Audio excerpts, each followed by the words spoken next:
সুপ্রভাত বন্ধুরা, বেশ কিছুদিন আগেই আমরা গিয়েছিলাম মায়াপুরে।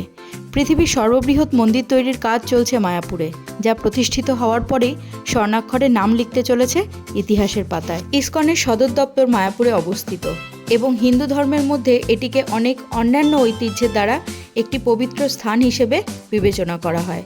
তবে চৈতন্য মহাপ্রভুর জন্মস্থান হিসেবে গৌড়ী ও বৈষ্ণব ধর্মের অনুসারীদের কাছে এটি একটি বিশেষ তাৎপর্যপূর্ণ, যাকে কৃষ্ণের বিশেষ অবতার হিসেবে বিবেচনা করা হয়। স্বামী প্রভুপাদ বিংশ শতাব্দীতে মায়াপুরকে তীর্থস্থান হিসেবে প্রতিষ্ঠা করেছিলেন। মন্দির বা মন্দির কমপ্লেক্সটি বেশ কয়েকটি ভবন এবং কাঠামো নিয়ে গঠিত, যথা শ্রী শ্রী রাধা মাধব মন্দির, শ্রীল প্রভুপাদের পুষ্প সমাধি মন্দির এবং শ্রীল প্রভুপাদের ভজন কুটির। মায়াপুরে আমি আগেও এসেছি।